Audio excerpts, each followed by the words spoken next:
Doctor Naveen Kumar గారు, ఒక అన్ని రకాల అడిక్షన్స్ ఇప్పుడు చూసాం. మన ఆల్కహాల్, సిగరెట్, ఇంకోటో, కొంతమందికి రిలేషన్షిప్ అడిక్షన్స్ ఉంటాయి. ఇప్పుడు లేటెస్ట్ గా అందరినీ పట్టి పీడిస్తూ across continents and across ages ఇదిగో ఈ addiction, cell phone addiction, mobile. So దీని గురించి మీరేమంటారు సార్? అంటే ఇది ఎంత బ్యాడ్ అడిక్షన్ అని మీరు అనుకుంటున్నారు, అండ్ దీనివల్ల వచ్చే పరిణామాలు ఎలా చూస్తున్నారు మీరు in children, especially young adults?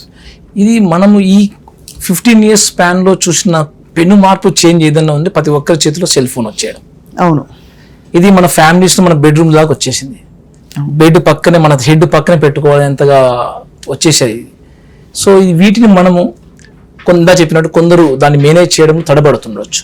ఇక్కడ అప్పుడు పర్యవసానాలు వస్తున్నాయి, ఎస్పెషల్లీ పిల్లలు, వల్నరబుల్ ఏజ్ అంటాం దీన్ని. ఆ టైంలో వీళ్ళకు వాళ్ళు ఇన్ఫర్మేషన్ ఒకటే కాకుండా రియల్ వరల్డ్ ఇచ్చే ఒక ఫన్ యాక్టివిటీ, అంటే గేమింగ్స్ కానీ, ఫ్రెండ్షిప్ రిలేషన్షిప్ వాట్సాప్లో లేకుంటే ఫేస్బుక్లో ఉండే ఫాలోవర్స్తో కంపేర్ చేస్తున్నారా?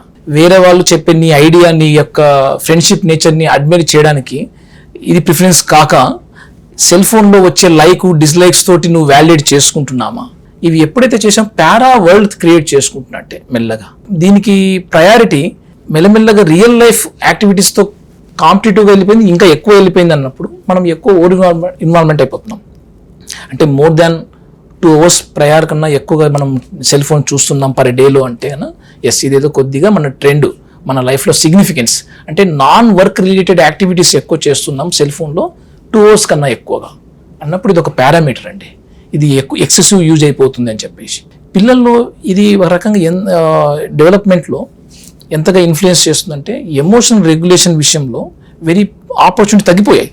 తను బయట ఎన్విరాన్మెంట్ పిల్లలు ఆడడం తగ్గిపోయేసరికల్లా ఎమోషనల్ రెగ్యులేషన్ స్కిల్స్ బాగా దెబ్బతీస్తున్నాయండి. దీనివల్ల ఇంకొకటి ఏంటంటే ఒక ఆర్టిస్టిక్ థింకింగ్లో, అంటే వేరే వాళ్ళ యొక్క ఫీలింగ్స్, సాఫ్ట్ స్కిల్స్ ఎలా ఉంటాయి, మనం ఇలా రియాక్షన్ ఇస్తే, మనం ఈ చెప్తూ ఉంటే ఆటోమేటిక్ మన బ్రెయిన్ ప్రాసెసింగ్లో ఆటోమేటిక్ తెలిసి వస్తుంటుంది. స్వప్న గారు నేను చెప్పే కంటెంట్ను యాక్టివ్గా లిజన్ చేస్తున్నారా లేదా అనేది మనకు ఆటోమేటిక్ ప్రాసెస్ తెలుస్తుంటుంది కదా.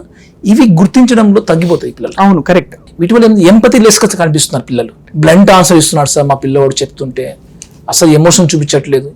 నో, బ్రెయిన్ అనే ఒక సెన్సిటివ్ పార్ట్స్ ఏరియాస్లో ఏసీసీ కార్టెక్స్ అని ఉంటుంది, యాంటీరియర్ సింగులేట్ కార్టెక్స్, ఇన్సులా అనే కొన్ని ఏరియాస్ ఉన్నాయి.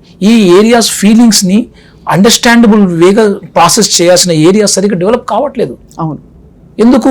తను మిగతా పిల్లలతో కలిసి ఆడుకోవడము, ఒక టీం తయారు చేసుకోవడం, ప్లాన్ చేయడము, ఎడ్యుకేట్ చేయడము, సక్సెస్ పొందడము, లాస్ అయినప్పుడు నేర్చుకోవడము, ఈ సెట్ బ్యాక్స్ ని ఎమోషన్ రెగ్యులేట్ చేస్తాయండి. అంటే లైఫ్ స్కిల్స్ అసలు ఇక్కడ రావట్లే. ఈ సెల్ ఫోన్ నీకు అలా రాదు కదా. ఓన్లీ నువ్వు వాడేది eyes, brain, but not with the connection of the body.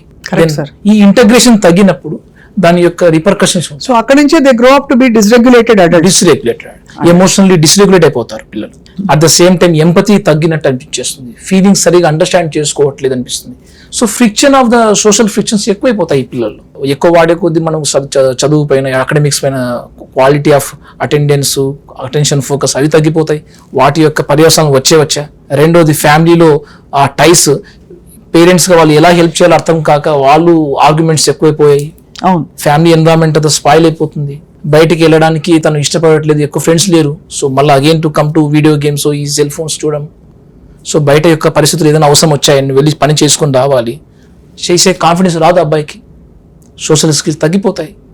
So ఇవన్నీ ఒక retro development of the child. ఇవి న్యూరో డెవలప్మెంటల్ ఇష్యూస్ని మాడిఫై చేస్తాయండి. సో దట్స్ వై నేను అంటే ఏంటంటే ఫ్యామిలీలో ఒక చిన్నపాటి మనం బౌండరీస్, రూల్స్ పెట్టుకోవాలి సెల్ ఫోన్ విషయంలో. తినేటప్పుడు, పడుకునే ముందు ఒక గంట ముందు మోడల్గా యాజ్ ఎ ఫాదర్గా నేను చూపిస్తాను. నేను పడుకునే ముందు నా పర్సనల్ టైంలో, తినే టైంలో, ఆడుకునే టైంలో నేను ఒక సెల్ ఫోన్ని దూరం పెట్టి నేను క్వాలిటీగా నేను కూర్చుంటాను అని నువ్వు రోల్ మోడల్ చేస్తే పిల్లలు దాన్ని అప్రిషియేట్ చేస్తారు. చెప్పగానే వాళ్ళు అవి కూడా ఆచరిస్తారు వాళ్ళు. So family should be committed to this rules. అలాగే ఫుడ్ దగ్గర ఫోన్ పెట్టి తీసుకురాకు, డైనింగ్ టేబుల్ దగ్గర తీసుకురావద్దు. ఇప్పుడు నీకు రేడియేషన్, సెల్ ఫోన్ తో రేడియేషన్ కూడా మనకు మార్నింగ్ టైం కన్నా compare to night times 1.5 to 3 times ఎక్కువ ఉంటుందండి ఆ రేడియో మ్యాగ్నెటిక్ వేవ్స్. సో సైంటిఫికల్ గా చూసినా కూడా రేడియేషన్ ఎక్కువగా అఫెక్ట్ అయ్యే పార్ట్ మన బాడీలో ఏదైనా ఉందంటే బ్రెయినే. 6 feet away from your head పెట్టుకోవడం important. And that to childs, adolescents, మీకు మనకు 20-25 ఇయర్స్ వరకు బ్రెయిన్ డెవలప్మెంట్ పూర్తి కాదు, ఇంకా అంతే కదా. అది డెవలప్మెంట్ అవుతూ ఉంటుంది. నీకు గ్రే మ్యాటర్ బాగా థిక్గా రావాలి అంటేనే మైలినేషన్ బాగా జరగాలి. అది జరగాలంటే ఈ రేడియేషన్ వచ్చేసి దాని యొక్క మైలిన్ షీత్ ఫార్మేషన్లు దెబ్బ తినేస్తున్నాయి. సో అయితే మరి ఇవన్నీ మనం రెగ్యులేట్ చేయగలిగితే, ఎస్ అండి, ఇవన్నీ డిసిప్లిన్డ్ గా దాని మంచి విషయాలు మాత్రమే తీసుకుని దాన్ని ఒక టూల్ గా వాడుకుంటూ డిపెండెన్సీ అడిక్షన్ తగ్గించగలిగితే అప్పుడు బ్రెయిన్స్ ఇంకా హెల్తీగా వికసిస్తాయి. మన దగ్గర డాక్టర్గా సైకాట్రిస్ట్ మా దగ్గరకు వచ్చేసరికి పిల్లలు అంటే చాలా సమస్యలు విపరీతంగా అయినప్పుడు now this is the time to take the help అని అప్పుడు అనిపిస్తుంది. ఎలాంటి సమస్యలతో వస్తారు సార్? జస్ట్ మొన్న రీసెంట్ గా ఒక 16 years బాయ్, హీఈస్ ఫ్రమ్ మన సదర్న్ పార్ట్ ఆఫ్ తెలంగాణ ఉండి, వాళ్ళ parents are both are teachers. So న్యాచురల్గా టీచింగ్ టైమ్స్లో వాళ్ళకు సెల్ ఫోన్స్ ఇచ్చేసి వెళ్ళిపోయేటోళ్ళు. సో డైలీ అలవాటు అయిపోయిన సెల్ ఫోన్, వీడియో గేమ్స్ ఈ అబ్బాయి ఎక్సెసివ్ ఆడడం, చెప్పారు, కొట్టారు, తిట్టారు, అన్ని రకాల ప్రయత్నాలు చేశారు, సక్సెస్ కావట్లేదు. ఒకనొక టైంలో వీళ్ళు వదిలేసరికల్లా ఇంకా ఇంకాస్త స్ట్రిక్ట్గా చేద్దామని చెప్పేసి కంప్లీట్గా నీ సెల్ ఫోన్ బంద్ అని చెప్పేసి తీసి పెట్టేశారు. ఆ అబ్బాయి అవుట్ ఆఫ్ ఫ్రస్ట్రేషన్లో అంటే ఎంత ఎంపథెటిక్గా రియాక్ట్ అవుతున్నారు చూడండి. అంటే నేను అందరి ఇంత ట్రమటైజ్ చేసి చూపట్లేదు, he is hitting with the bat. So this type of violence behaviour పేరెంట్స్లో లేదు, వాళ్ళ ఫ్యామిలీలో ఎప్పుడు కూడా నోట్ అయింది లేదు. ఎందుకు ఇంత వైలెన్స్గా తయారవుతున్న పిల్లవాళ్ళు అంటే తనకు సోర్స్ ఆఫ్ ప్లెజర్ ఇచ్చే వాటిని నువ్వు అర్థాంతరంగా ప్రాపర్గా ప్రాసెస్ చేయకుండా మనం ఎలిమినేట్ చేస్తున్నప్పుడు వాళ్ళు ఇచ్చే రియాక్షన్ ఇంత వైలెన్స్గా ఉంటుంది. అంటే ఇది విడ్రాల్ ఇంత సివియర్ అయిపోతున్నాయి. మనం అనుకున్నాం ఇన్ని రోజులు ఆల్కహాల్ విడ్రాలు, టొబాకో విడ్రాల్స్ అని అనుకుంటాం కదండి, షేకింగ్ వచ్చేస్తాయి, వాళ్ళు నర్వ్స్ వీక్నెస్ అనిపిస్తాయి. ఎలానో వీళ్ళలో 3 ప్రాబ్లమ్స్ వస్తాయి. ఆల్మోస్ట్ చాలా గట్టిగా వీళ్ళు ఎమోషనల్గా వనరబుల్ అయిపోతారు. సో అటువంటి స్థితిలో తీసుకొచ్చినప్పుడు ఫ్యామిలీ ఆల్మోస్ట్ డిస్హార్టెండ్, వాళ్ళ ఫాదర్ మళ్ళీ ఈ అబ్బాయిని అటాక్ చేయడం. సో ఈ రకంగా విపరీతమైన కయోస్ తోటి వచ్చినప్పుడు చాలా విషయాలు ఇప్పుడు కూలంకషంగా డిస్కషన్ చేస్తూ డీటాక్స్ లాంటి మెథడ్స్ ఈ అబ్బాయికి మెల్లమెల్లగా కాన్సెప్ట్స్ ఇస్తూ రీహాబిలిటేషన్ సెంటర్స్ కూడా పంపించాల్సినంత అవసరం పడింది. బాబోయ్, అసలు అప్పుడు ఇంకా వాళ్ళకి ఈ డి అడిక్షన్ ఎలా సార్? బాడీలో ఉంటే మనకి ఆల్కహాల్ ఉంటే అదేదో మంది ఇచ్చి తీసేస్తారు విత్డ్రాల్ సిమ్టమ్స్. అవునండి, వీటి విత్డ్రాల్ సిమ్టమ్స్ ఎలా తీస్తారు అసలు?